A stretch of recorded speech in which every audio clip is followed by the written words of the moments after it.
This is the Coin It Podcast, sponsored by coincosmo.com. That you got a good eye for it.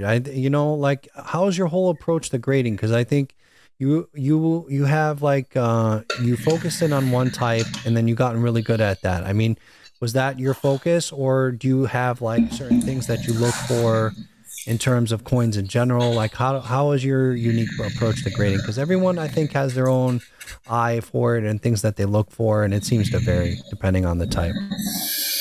That's a good question. I think first and foremost, I kid you not, I pray about it. Really? I literally pray about it. I literally do.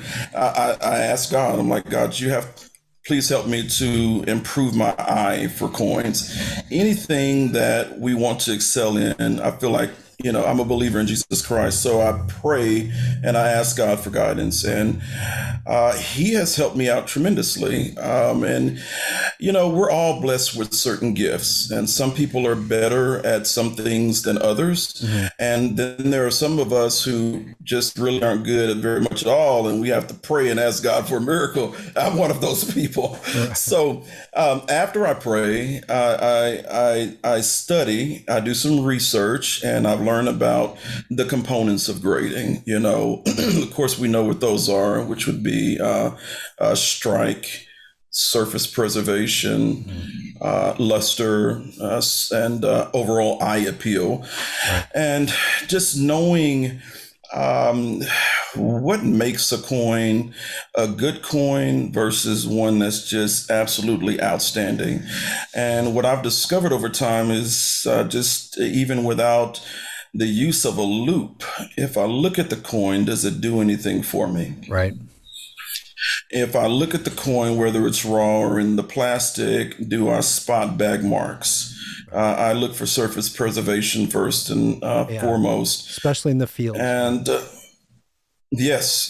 And on the devices. And on the BTW coins, the cheek and the chin, those are the focal points, and those don't come, pristine by any stretch of the imagination. Virtually all of them have some kind of bag marks associated with them. Right. So then you get into, and then you get into the toning aspect of the coins, and that's something that I enjoy very much. As a beautifully toned coin. Too, yeah. The commemorative coins,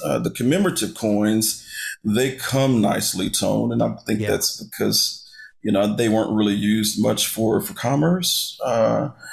And then when they did come out, you had people that would just tuck them away and save them. They didn't really just spend them like that. So, but the overall eye appeal,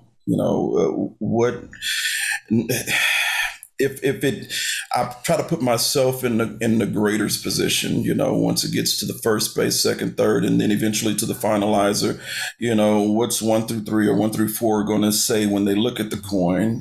They rip through coins like quick, and then ultimately it's up to the finalizer to make the determination one way or the other in terms of the grade. So I put myself in their shoes, and I think, man, is this going to be something that's going to wow them? Or if not, then I just save the money, man. I don't want to say I've wasted a lot of money in grading, but I have spent quite a bit. But you learn from the process. I used to get very upset when I didn't get grades back that I expected. I mean, that's natural. Most people do. Sure, yeah. But as you get better, I'm not saying I'm a know-it-all and I have this thing down. Anything can happen. But as you get better, then obviously, like with anything, with practice makes perfect. So I keep trotting along with the hopes of developing an even stronger eye for coins and knowing what to look for in the marketplace. I like going to coin shows. The more coins you look at, the better.